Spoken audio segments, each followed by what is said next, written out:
ప్రజలకు ఉపయోగపడేది అంటే మా బ్రాండ్ పడుతుందని మాకు మంచి పేరు వస్తుంది, దాంతో వాడు మూసేశారు. ఏదేమైనప్పటికీ సమ్మర్ వచ్చేసింది కాబట్టి యాక్చువల్గా అవన్నీ కూడా వాడు విజిట్ చేస్తున్నాను. ఈ విజిట్లోనే విజిట్ చేసి ఆ 6 కూడా ఓపెన్ చేయడం జరుగుతుంది. అదేవిధంగా రంగనాయక స్వామి టెంపుల్ దగ్గర పెద్ద ఘాటు కట్టాలని ఆ రోజు అక్కడ ఉన్న పూజారులు ప్రజాప్రతినిధులు అడిగారు.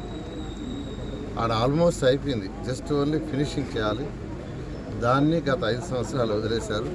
దాన్ని కూడా ఒకసారి ఆ యొక్క కన్సర్న్ మంత్రి ఆనం రమణాడితో కూడా మాట్లాడి యాక్చువల్గా దాన్ని కూడా టేకప్ చేయడం జరుగుతుంది.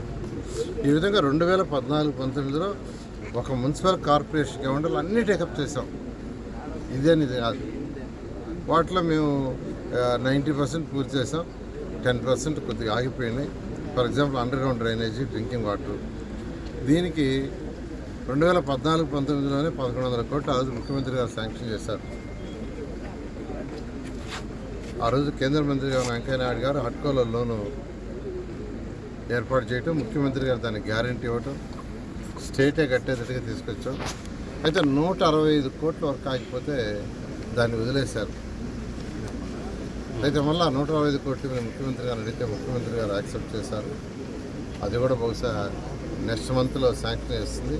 రాగానే underground drainage, drinking water 2 ప్రాజెక్టులని టేకప్ చేసి పూర్తి చేస్తాం. ఈ నేపథ్యంలోనే నెల్లూరులో ఉన్న మున్సిపల్ స్కూల్స్ కావచ్చు, గవర్నమెంట్ స్కూల్స్ కావచ్చు, లేదా మన పంచాయతీ స్కూల్స్ అంటారు అవి. అంటే గతంలో ఇది మున్సిపల్ ఏరియా అయినా ఇప్పుడు గతంలో యాక్చువల్గా పంచాయతీలో ఉన్నప్పుడు పెట్టిన స్కూల్స్ కొన్ని ఉన్నాయి. ఆ స్కూల్స్ అన్నింటిలో కూడా ప్లే ఎక్విప్మెంట్ పెట్టమని యాక్చువల్గా ఆదేశించాను. దాని మీద కూడా వర్క్ జరుగుతుంది. ఇవాళ అవి కూడా యాక్చువల్గా విజిట్ చేస్తున్నాను. ఈ విధంగా గతంలో ఏదైతే 10% నెల్లూరులో మళ్ళీ అవన్నీ కూడా కంప్లీట్ చేయడం జరుగుతుంది.